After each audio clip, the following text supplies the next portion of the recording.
Hello friends, आप सभी का स्वागत है आपके अपने YouTube channel current affairs by Ravi पर। तो फ्रेंड्स, आज मैं आपके लिए 19 अप्रैल 2022 के डेली करंट अफेयर्स के क्वेश्चन इस वीडियो में लेकर आया हूं। मैंने सभी क्वेश्चन सेलेक्टेड और इम्पोर्टेंट लिए हैं। अगर आप किसी भी एग्जाम की तैयारी कर रहे हो, ये वीडियो आपके लिए काफ़ी ज़्यादा यूजफुल रहने वाला है। तो चलिए शुरू करते हैं फर्स्ट क्वेश्चन से। फर्स्ट क्वेश्चन हमारा, किस देश ने झोंगसिंग 6D सैटेलाइट को सफलतापूर्वक अंतरिक्ष में भेजा है? सही आंसर है ऑप्शन सी, चीन देश ने। तो फ्रेंड्स, चीन ने झोंगसिंग 6D सैटेलाइट को सफलतापूर्वक अंतरिक्ष में भेजा है, यह आपने याद रखना है। इंपॉर्टेंट पॉइंट से समझ लेते हैं। चीन ने सिचुआन प्रांत के जिचांग सैटेलाइट लॉन्च सेंटर में झोंगसिंग 6D सैटेलाइट को सफलतापूर्वक अंतरिक्ष में भेजा है और इस सैटेलाइट को लॉन्ग मार्च 3B वाहक रॉकेट द्वारा अंतरिक्ष में भेजा गया है और ये सैटेलाइट विश्वसनीय, स्थिर और सुरक्षित रेडियो और टेलीविज़न प्रसारण और संचार सेवाएं प्रदान करेगा, ये आपने याद रखना है। अब फ्रेंड्स, यहाँ बात हुई है चीन देश की। आइए चीन के बारे में जान लेते हैं। चीन एशिया महाद्वीप में स्थित है। चीन की राजधानी है बीजिंग। करेंसी है रेनमिनबी युआन। चीन के राष्ट्रपति हैं शी जिनपिंग। चीन और भारत के बीच इंटरनेशनल बॉर्डर लाइन का नाम है मैकमोहन लाइन। चीन की सबसे लंबी नदी यानी यांगत्से नदी, जिसकी लंबाई है 6300 किलोमीटर और ये एशिया की सबसे लंबी नदी है, ये आपने याद रखना है। और कागजी मुद्रा जारी करने वाला विश्व का पहला देश है चीन देश। और किस देश की सीमा सबसे ज़्यादा देशों के साथ लगती है? सही आंसर है चीन देश के साथ, और ये कुल 14 देशों के साथ लगती है। नेक्स्ट क्वेश्चन है हमारा, विश्व बैंक द्वारा जारी रिपोर्ट के अनुसार वर्ष 2011 से 2019 के दौरान भारत में अत्यधिक गरीबी में कितने प्रतिशत की गिरावट दर्ज की गई है? सही आंसर है ऑप्शन बी, 12.3%। तो फ्रेंड्स, विश्व बैंक द्वारा जारी रिपोर्ट के अनुसार वर्ष 2011 से 2019 के दौरान 12.3% की गिरावट गरीबी में दर्ज की गई है, यह आपने याद रखना है। इंपॉर्टेंट पॉइंट से समझ लेते हैं। विश्व बैंक की रिपोर्ट के अनुसार भारत में 8 साल में 12.3% की गिरावट दर्ज की गई है और शहरी क्षेत्रों के मुकाबले ग्रामीण क्षेत्रों में गरीबी तेज़ी से कम हुई है। और ये जानकारी विश्व बैंक पॉलिसी रिसर्च के वर्किंग पेपर में दी गई है। और इस रिपोर्ट के अनुसार साल 2011 में अत्यंत गरीबी यानी 22.5% थी, जो साल 2019 में 10.2% हो गई है, ये आपने याद रखना है। फ्रेंड्स, हम ग्रामीण क्षेत्रों की गरीबी के बारे में बात करें तो 2011 से 2015 के दौरान ग्रामीण गरीबी यानी रूरल पॉवर्टी 26.3% से घटकर 21.9% पर आ गई है और इस तरह इसमें 4.4% की गिरावट आई है। और अगर शहरी क्षेत्रों में गरीबी की बात करें तो शहरी क्षेत्रों की बात करें तो ये 2011 में 14.2% पर थी, जो 2015 में 12.9% रह गई है, ये आपने याद रखना है। और फ्रेंड्स, यहाँ बात हुई है वर्ल्ड बैंक की, तो चलिए वर्ल्ड बैंक के बारे में जानकारी ले लें। वर्ल्ड बैंक की स्थापना हुई थी जुलाई 1944 में। मुख्यालय है वॉशिंगटन DC। अध्यक्ष हैं डेविड मालपास और MD एंड CFO हैं अंशुला कांत, ये आपने याद रखना है। नेक्स्ट क्वेश्चन है हमारा, विश्व धरोहर दिवस 2022 कब मनाया गया है? सही आंसर है ऑप्शन ए, 18 अप्रैल को। तो फ्रेंड्स, 18 अप्रैल को विश्व धरोहर दिवस 2022 मनाया गया है, ये आपने याद रखना है। इंपॉर्टेंट पॉइंट से जान लेते हैं। संयुक्त राष्ट्र द्वारा हर साल 18 अप्रैल को विश्व धरोहर दिवस यानी वर्ल्ड हेरिटेज डे के रूप में मनाया जाता है और ये दिवस मानव धरोहर को संरक्षित करने और इसके लिए काम करने वाले संगठनों के प्रयासों को पहचानने के लिए मनाया जाता है। और इस वर्ष की इसकी थीम है धरोहर और जलवायु, ये आपने याद रखना है। अब फ्रेंड्स, हमारे क्वेश्चन की टाइप थी दिवस, तो चलिए मैं आपको पिछले टॉप 5 दिवस रिवाइज करवा देता हूँ। डिजिटल दुनिया में लोगों को जागरूक करने के लिए सुरक्षित इंटरनेट दिवस 2022 कब मनाया गया है?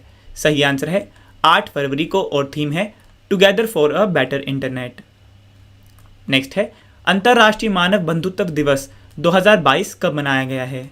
सही आंसर है 4 फरवरी को और थीम है human fertility in action. Next है, विश्व कैंसर दिवस 2022 कब मनाया गया है? सही आंसर है 4 फरवरी को और थीम है close the care gap. Next है, विश्व आर्द्रभूमि दिवस 2022 कब मनाया गया है? सही आंसर है 2 फरवरी को और थीम है लोगों और प्रकृति के लिए आर्द्रभूमि कार्रवाई। नेक्स्ट है विश्व उपेक्षित उष्णकटिबंधीय रोग दिवस 2022 कब मनाया गया है? सही आंसर है 30 जनवरी को और थीम है achieving health equity to end the neglect of poverty related disease. ये आपने याद रखना है। अगला क्वेश्चन करने से पहले फ्रेंड्स मैं आपको बता दूं कि जो इस वीडियो की पीडीएफ है ये आपको इस वीडियो के डिस्क्रिप्शन में मिल जाएगी। आप डिस्क्रिप्शन के लिंक पर जाकर इसको फ्री में डाउनलोड कर सकते हैं। और सबसे अहम बात फ्रेंड्स ये है कि हमारी जो मंथली ई बुक है जनवरी महीने की, फरवरी महीने की और मार्च महीने की ये लॉन्च हो चुकी है। आप इसे भी डिस्क्रिप्शन पर जाकर बाय कर सकते हैं। और फ्रेंड्स ये जो हमारी मंथली ई बुक है ये आपके हर एग्ज़ाम के लिए काफ़ी ज़्यादा यूज़फुल रहने वाली है। नेक्स्ट क्वेश्चन है हमारा, युवाओं को प्रशिक्षण देने के लिए भारत का पहला अंतर्राष्ट्रीय कौशल केंद्र यानी स्किल इंडिया इंटरनेशनल सेंटर कहाँ स्थापित किया जाएगा? सही आंसर है ऑप्शन ए भुवनेश्वर ओडिशा में। तो फ्रेंड्स भुवनेश्वर ओडिशा में स्किल इंडिया इंटरनेशनल सेंटर यानी अंतर्राष्ट्रीय कौशल केंद्र स्थापित किया जाएगा। ये आपने याद रखना है। इंपॉर्टेंट पॉइंट से समझ लेते हैं। युवाओं को प्रशिक्षण देने के लिए भारत का पहला अंतर्राष्ट्रीय कौशल केंद्र ओडिशा के भुवनेश्वर में स्थापित किया जाएगा। और ये अंतर्राष्ट्रीय कौशल केंद्र विदेशों में काम करने के इच्छुक युवाओं को गुणवत्ता प्रशिक्षण देगा। और इसके लिए राष्ट्रीय कौशल विकास निगम यानी NSDC और कौशल विकास संस्थान यानी SDI के बीच एक समझौता हुआ है। और इस केंद्र में मोबिलाइजेशन, परामर्श, कौशल प्रशिक्षण, विदेशी भाषा प्रशिक्षण, रोजगार और आवर्जन तथा रोजगार के बाद समर्थन जैसी सेवाएं दी जाएंगी। ये आपने याद रखना है। और फ्रेंड्स हमारे क्वेश्चन की टाइप थी भारत का पहला। तो चलिए मैं आपको पिछले टॉप 5 भारत का पहला से जुड़े क्वेश्चन रिवाइज करवा देता हूं। भारत का पहला बायोमास आधारित हाइड्रोजन संयंत्र कहां स्थापित किया जाएगा? सही आंसर है खंडवा मध्य प्रदेश में। नेक्स्ट है राष्ट्रीय एकल खिड़की प्रणाली यानी नेशनल सिंगल विंडो सिस्टम के साथ एकीकृत होने वाला देश का पहला केंद्र शासित प्रदेश कौन सा बना है? सही आंसर है जम्मू कश्मीर। नेक्स्ट है विकलांग व्यक्तियों के लिए भारत का पहला AI आधारित जॉब प्लेटफॉर्म स्वराजबिलिटी को किस संस्थान ने लॉन्च किया है? सही आंसर है भारतीय प्रौद्योगिकी संस्थान IIT हैदराबाद ने। नेक्स्ट है भारत का पहला अन्य क्षेत्र आधारित संरक्षण उपाय किसे घोषित किया गया है? सही आंसर है अरावली जैव विविधता पार्क गुरुग्राम। नेक्स्ट है भारत का पहला भूवैज्ञानिक पार्क यानी इंडियाज फर्स्ट जियोलॉजिकल पार्क किस राज्य में बनाया जाएगा? सही आंसर है जबलपुर मध्य प्रदेश में। ये आपने याद रखना है। नेक्स्ट क्वेश्चन है हमारा 14 अप्रैल 2022 को राष्ट्रीय कृषि बाजार नाम की कौन सी वर्षगांठ मनाई गई है? सही आंसर है ऑप्शन बी यानी 6वीं वर्षगांठ। तो 14 अप्रैल 2022 को राष्ट्रीय कृषि बाजार की 6वीं वर्षगांठ मनाई गई है। ये आपने याद रखना है। इंपॉर्टेंट पॉइंट से समझ लेते हैं। 14 अप्रैल 2022 को राष्ट्रीय कृषि बाजार यानी नाम की 6वीं वर्षगांठ मनाई गई है। और फ्रेंड्स अगर मैं नाम की बात करूं तो नाम की फुल फॉर्म है नेशनल एग्रीकल्चर मार्केट। ये फ्रेंड्स यहाँ पे लिख देता हूं नेशनल एग्रीकल्चर मार्केट। ये फ्रेंड्स आपने याद रखना है। राष्ट्रीय कृषि बाजार यानी नाम एक Akhil Bharatiya electronic trading portal है जो कृषि उत्पादों के लिए एकीकृत राष्ट्रीय बाजार बनाने हेतु मौजूदा APMC मंडियों को ऑनलाइन नेटवर्क से जोड़ता है।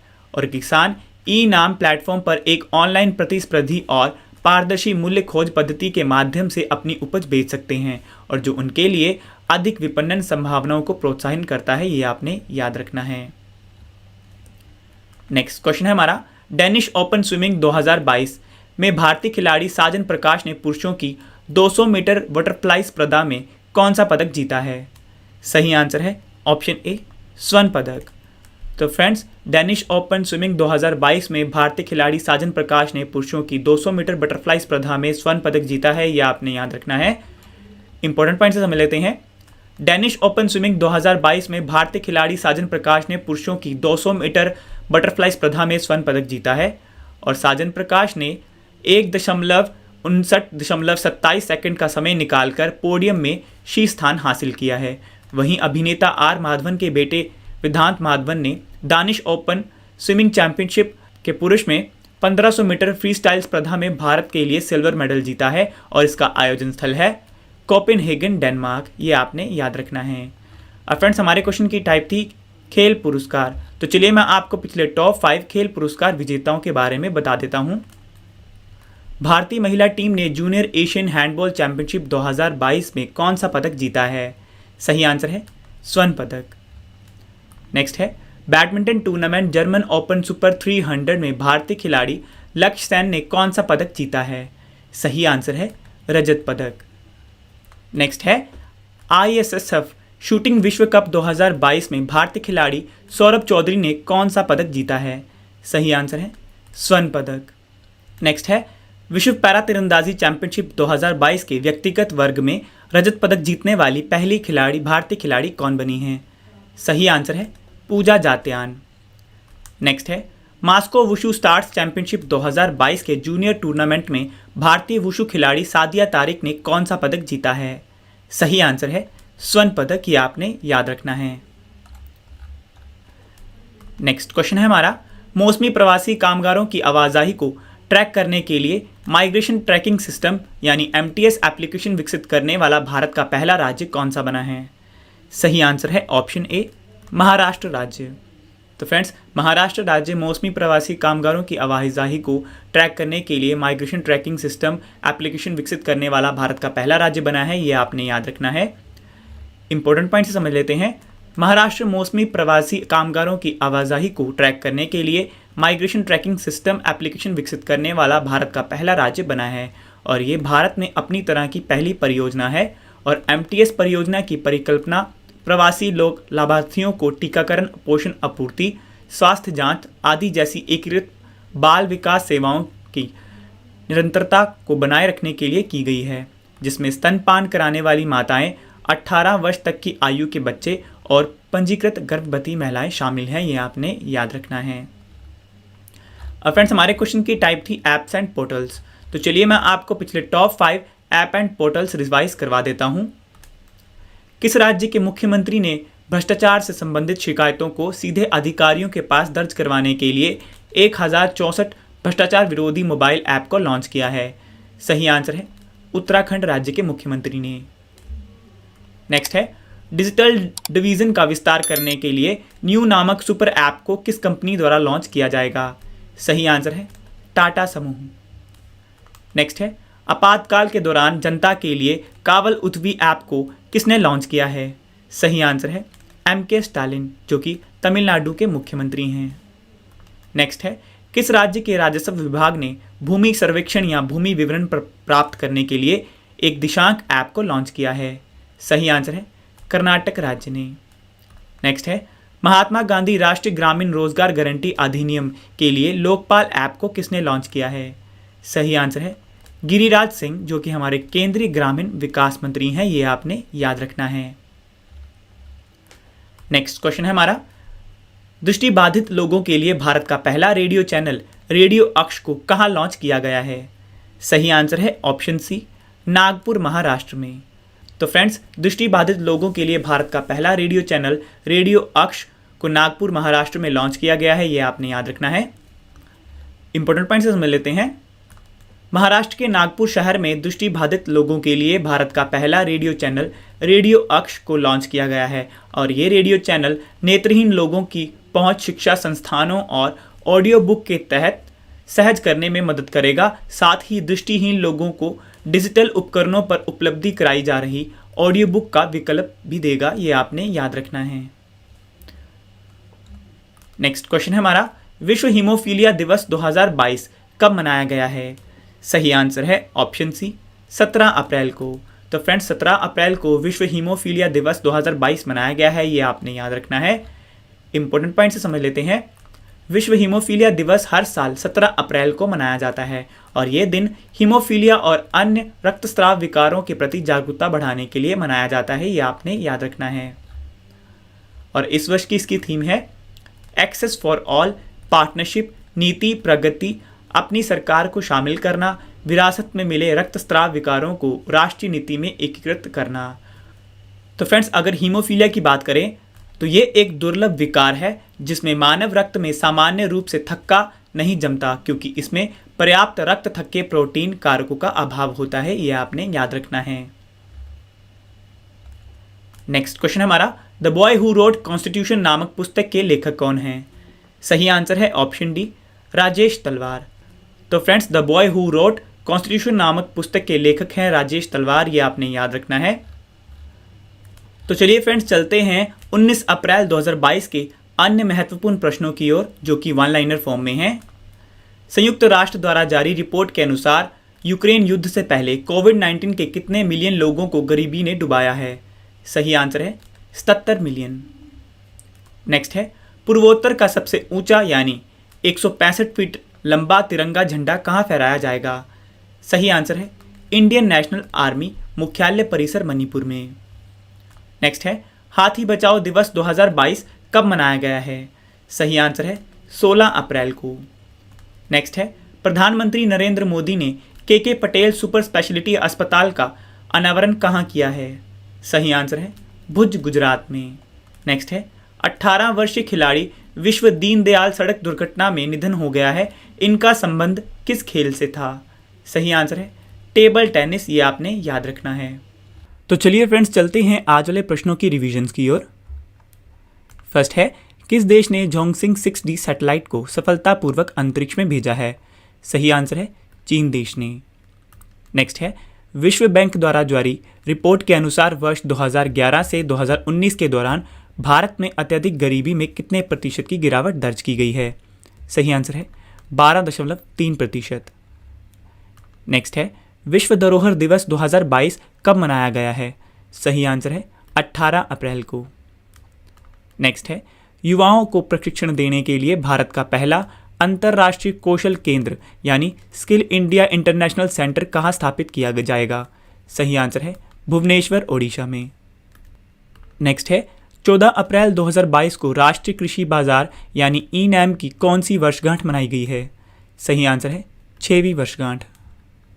नेक्स्ट है, डेनिश ओपन स्विमिंग 2022 में भारतीय खिलाड़ी साजन प्रकाश ने पुरुषों की 200 मीटर की बटरफ्लाई स्पर्धा में कौन सा पदक जीता है? सही आंसर है स्वर्ण पदक। नेक्स्ट है, मौसमी प्रवासी कामगारों की आवाजाही को ट्रैक करने के लिए माइग्रेशन ट्रैकिंग सिस्टम एप्लीकेशन को विकसित करने वाला भारत का पहला राज्य कौन सा बना है? सही आंसर है महाराष्ट्र। नेक्स्ट है, दृष्टिबाधित लोगों के लिए भारत का पहला रेडियो चैनल रेडियो अक्ष को कहाँ लॉन्च किया गया है? सही आंसर है नागपुर, महाराष्ट्र में। नेक्स्ट है, विश्व हीमोफीलिया दिवस 2022 कब मनाया गया है? सही आंसर है 17 अप्रैल को। नेक्स्ट है, द बॉय हु रोट्स कॉन्स्टिट्यूशन नामक पुस्तक के लेखक कौन हैं? सही आंसर है राजेश तलवार। नेक्स्ट है, संयुक्त राष्ट्र द्वारा जारी रिपोर्ट के अनुसार यूक्रेन युद्ध से पहले कोविड-19 के कितने मिलियन लोगों को गरीबी ने डुबाया है? सही आंसर है 77 मिलियन। नेक्स्ट है, पूर्वोत्तर का सबसे ऊंचा यानी 165 फीट लंबा तिरंगा झंडा कहाँ फहराया जाएगा? आंसर है इंडियन नेशनल आर्मी मुख्यालय परिसर मणिपुर में। नेक्स्ट है, हाथी बचाओ दिवस 2022 कब मनाया गया है? सही आंसर है 16 अप्रैल को। नेक्स्ट है, प्रधानमंत्री नरेंद्र मोदी ने के पटेल सुपर स्पेशलिटी अस्पताल का अनावरण कहाँ किया है? सही आंसर है भुज, गुजरात में। नेक्स्ट है, 18 वर्षीय खिलाड़ी विश्व दीनदयाल सड़क दुर्घटना में निधन हो गया है, इनका संबंध किस खेल से था? सही आंसर है टेबल टेनिस, ये आपको याद रखना है। अब फ्रेंड्स, चलिए चलते हैं आज के डेली स्टैटिक जीके सेट की ओर। फर्स्ट क्वेश्चन है, किस विटामिन की कमी से रतौंधी रोग होता है? सही आंसर है विटामिन ए। नेक्स्ट है, रुधिर का तरल भाग है प्लाज्मा।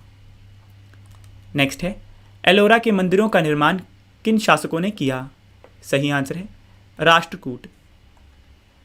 नेक्स्ट है, हमारे संविधान के मूल अधिकार कहाँ के संविधान द्वारा प्रेरित हैं? आंसर है संयुक्त राज्य अमेरिका। नेक्स्ट है, मृदा अपरदन का मुख्य कारण है? आंसर है वनोन्मूलन। नेक्स्ट है, वायुमंडल की निचली परत को कहते हैं? आंसर है क्षोभमंडल। नेक्स्ट है, भारत में पीली क्रांति का संबंध है? सही आंसर है तिलहन के उत्पादन से। नेक्स्ट है, हड़प्पा सभ्यता किस युग से संबंधित है? सही आंसर है कांस्य युग से। नेक्स्ट है, दोहरी नागरिकता किसकी विशेषता है? सही आंसर है संघीय सरकार की। नेक्स्ट है लाइफ डिवाइन पुस्तक के लेखक हैं। सही आंसर है श्री अरविंदो, ये आपने याद रखना है। तो चलिए फ्रेंड्स चलते हैं पिछले महीने, यानी जैसे आज 19 अप्रैल 2022 है, वैसे आज से एक महीने पहले यानी 19 मार्च 2022 के करंट अफेयर रिवीजन्स की ओर। फर्स्ट क्वेश्चन है 14वें भारत जापान वार्षिक शिखर सम्मेलन का आयोजन कहाँ किया जाएगा? सही आंसर है नई दिल्ली, भारत में। नेक्स्ट है sports clothing brand company Puma के नए ब्रांड एम्बेसडर कौन बने हैं? सही आंसर है जॉर्ज रसेल। नेक्स्ट है किस राज्य के राजस्व विभाग ने भूमि सर्वेक्षण या भूमि विवरण प्राप्त करने के लिए दिशांक ऐप को लॉन्च किया है? सही आंसर है कर्नाटक राज्य के। नेक्स्ट है आयुध निर्माण दिवस 2022 कब मनाया गया है? सही आंसर है 18 मार्च को। नेक्स्ट है वैज्ञानिक अनुसंधान में उत्कृष्ट कार्य के लिए 31वें जीडी बिरला पुरस्कार से किसे सम्मानित किया जाएगा? सही आंसर है नारायण प्रधान को। नेक्स्ट है रिसर्च प्लेटफॉर्म हुरुन द्वारा जारी ग्लोबल रिच लिस्ट 2022 रिपोर्ट के अनुसार एशिया के सबसे अमीर व्यक्ति कौन बने हैं? सही आंसर है मुकेश अंबानी। नेक्स्ट है अंतर्राष्ट्रीय फिल्म महोत्सव IFFK के 26वें संस्करण का आयोजन कहाँ शुरू हुआ है? सही आंसर है तिरुवनंतपुरम, केरल में। नेक्स्ट है भारत का पहला स्वदेशी ड्रेजर समुद्री जहाज बनाने के लिए कोचिन शिपयार्ड लिमिटेड ने किस कंपनी के साथ समझौता ज्ञापन पर हस्ताक्षर किए हैं? सही आंसर है dredging corporation of India. Next है 36वीं इंटरनेशनल जियोलॉजिकल कांग्रेस सम्मेलन का आयोजन कहाँ होगा? सही आंसर है नई दिल्ली में। नेक्स्ट है Rahul Bajaj an extra ordinary life नामक पुस्तक को किसने लिखा है? सही आंसर है गीता पिरामल ने, ये आपने याद रखना है। अब चलिए फ्रेंड्स चलते हैं सबसे अहम पार्ट की ओर, कल वाले प्रश्नों के टेस्ट प्लस रिवीजन की ओर, क्योंकि टेस्ट ही आपको बेस्ट बनाता है और टेस्ट के लिए आपको all the best. First question है हमारा पुरुष FIH हॉकी विश्व कप 2023 कहाँ आयोजित किया जाएगा? सही आंसर है ऑप्शन डी भुवनेश्वर, ओडिशा में। अगला क्वेश्चन हमारा किस योजना को नवाचार श्रेणी में श्रेष्ठ कार्य के लिए प्रधानमंत्री उत्कृष्टता पुरस्कार 2022 के लिए चुना गया है? सही आंसर है ऑप्शन सी उड़ान योजना। अगला क्वेश्चन है हमारा किस देश ने दुनिया के पहली anti missile laser system iron beam का सफलतापूर्वक परीक्षण किया है? सही आंसर है ऑप्शन ए इजराइल देश ने। अगला क्वेश्चन है हमारा विश्व आवास दिवस 2022 कब मनाया गया है? सही आंसर है ऑप्शन सी 16 अप्रैल को। नेक्स्ट क्वेश्चन है हमारा भारतीय विज्ञापन मानक परिषद यानी ASCI की नई CEO कौन बनी है? सही आंसर है ऑप्शन ए मनीषा कपूर। अगला क्वेश्चन है सड़क दुर्घटनाओं की तत्काल जानकारी प्रदान करने के लिए EDAR पोर्टल को किसने लॉन्च किया है? सही आंसर है ऑप्शन बी सड़क परिवहन और राजमार्ग मंत्रालय ने। नेक्स्ट क्वेश्चन है हमारा 71वीं सीनियर राष्ट्रीय बास्केटबॉल चैंपियनशिप 2022 का खिताब किसने जीता है? सही आंसर है ऑप्शन ए तमिलनाडु राज्य ने। नेक्स्ट क्वेश्चन है हमारा अंतर मंत्री स्तरीय समन्वय समूह की पहली बैठक की अध्यक्षता किसने की है? सही आंसर है ऑप्शन ए हर्ष श्रृंखला, जो कि हमारे पूर्व विदेश सचिव हैं। नेक्स्ट क्वेश्चन है हमारा नववर्ष उत्सव रोंगाली बोहाग बिहू महोत्सव किस राज्य में मनाया गया है? सही आंसर है ऑप्शन बी असम राज्य में। लास्ट क्वेश्चन हमारा किस मंत्रालय ने स्वनिधि से समृद्धि कार्यक्रम को शुरू किया है? सही आंसर है ऑप्शन बी सूक्ष्म लघु और माध्यम उद्यम मंत्रालय ने। यह आपने याद रखना है। तो फ्रेंड्स आज की इस वीडियो में हमने पढ़ा टॉप 15 डिटेल करंट अफेयर्स के क्वेश्चन, फिर इनकी रिवीजन्स भी की और फिर स्टैटिक जीके सेट भी किया और पिछले करंट अफेयर रिवाइज भी करे और सबसे अहम पार्ट कल वाले प्रश्नों का टेस्ट प्लस रिवीजन भी करवाया। फ्रेंड्स आप हमारे साथ जुड़ सकते हैं टेलीग्राम, फेसबुक और इंस्टाग्राम के माध्यम से। नाम है रवि स्टडी IQ GK और करंट अफेयर बाय रवि के नाम से। तो फ्रेंड्स आज के लिए इतना ही, अब मिलेंगे नेक्स्ट वीडियो में। Thank you and wish you all the best.